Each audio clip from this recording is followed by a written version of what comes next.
سلام عليكم طبتم مباركة طيبة ربي أعوذ بك من همسات الشياطين وأعوذ بك ربي أن يحضرون بسم الله الرحمن الرحيم الحمد لله والسلام على عباده الذين اصطفى ربي زدني علما জি আমরা আবার প্রশ্ন নেব আল কোরআন হাকিমের আলোকে কোরআন বিষয়ক যে প্রশ্ন করতে পারেন। আসসালামু আলাইকুম। আমাদের সমাজে কোরবানির সময় দেখা যায় মসজিদের ইমাম বা প্রচলিত হুজুর যারা তারা কোরবানি করে এবং তাদের একটা অ্যাসিস্ট্যান্ট হিসেবে থাকে। তারা আপনার প্রতি কোরবানি করার জন্য একটা চাঁদা নির্ধারণ করে 500 বা 1000 টাকা করে হুজুরকে দিতে হবে, অথবা চামড়ার টাকার একটা ভাগ তাদের জন্য নির্ধারণ করা হয় আর কি। তো সেক্ষেত্রে কোরআনে বিধান কি? আল কোরআন হাকিমের আলোকে আপনি যে প্রশ্ন করেছেন অনেক গুরুত্বপূর্ণ এবং সময়ের চাহিদার সাথে খুবই সঙ্গতিপূর্ণ। তা হচ্ছে যে কোরবানি যিনি জবাই করেন তাকে কোনো পেমেন্ট বা কোনো হাদিয়া দেওয়া যাবে কিনা। আমরা দেখি আমাদের সমাজে মাদ্রাসা ছাত্রদের এটা কোনো দোষ নাই, কিন্তু তাদেরকে উদ্বুদ্ধ করা হয় যে তার দল বেঁধে এসে জবাই করে বা একটা অংশ তারা দেওয়া হয়, টাকা দেওয়া হয়, বিনিময় করে।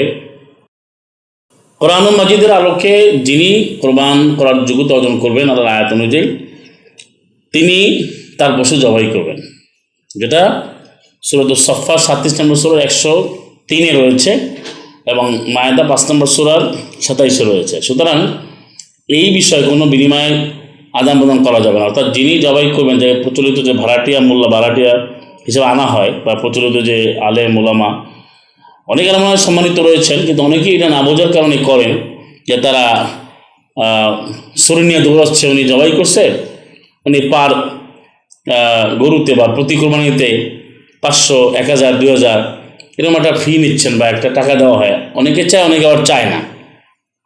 তো এখানে বিষয় হচ্ছে কোরআনের বিধানটাকে আপনি উজরাত তখনই দিবেন যখন কোনো কষ্ট পরিশ্রম করবেন, আর ইসলামী কোনো বিধানে কোনো বিনিময় হবে না।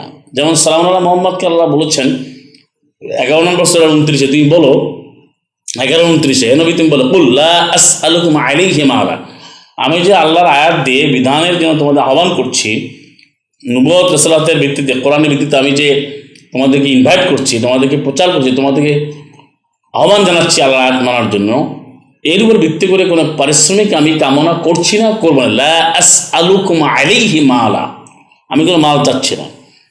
এবং এরকম অনেক আয়াত রয়েছে। সুতরাং কোরবানি একটা কোরআন বর্ণিত বাধ্যতামূলক, একটু অবশ্য পালনীয় কর্তব্য। এটা যার আমল তাকেই করতে হবে, যিনি সামর্থ্যবান মুসলিম পুরুষ নারী। এখানে কারো দিয়ে ভাড়া করে কোনো আলেম ওলামা নামে তথাকথিত বা প্রচলিত হুজুর বা ইমাম যাদেরকে বলা হয়, আর ইমাম শব্দ তো আল্লাহ সম্মানিতভাবে ব্যবহার করেছেন, আল্লাহ সম্মান দিয়েছেন 21 নম্বর 73-এ। কোরআনবিদ ইমাম হলে তারা এটা কখনো করবে না। এখন যেহেতু তারা এটা একটা রুজিরুটির জায়গা বানিয়েছেন, এটা ব্যবসা পেশা বানিয়েছেন, এক কথায় যিনি পশু কোরবান করবেন তাকেই জবাই করতে হবে, কারো দিয়ে করে তাকে বিনিময়ে দেওয়া, হাদিয়া দেওয়ার কোনো বিধান ইসলামে নাই।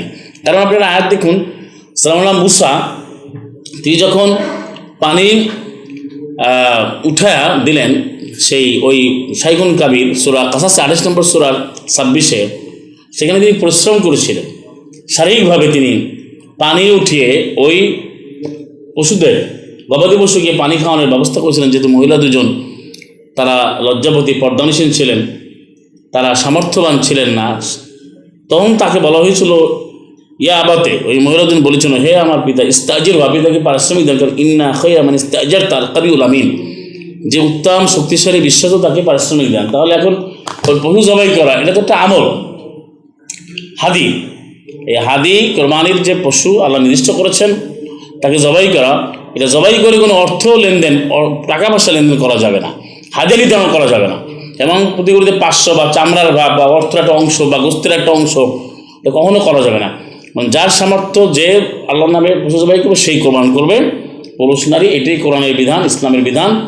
এখানে আসার পরে লাইন দিয়ে দাঁড়াবে, সে দেখা যায় 1020টা পশু দাঁড়ায় আছে, তো এইটা জবাই করে দাঁড়ায় আছে যে হুজুর আসে না, ইমাম সাহেব আসে না, কী করবো?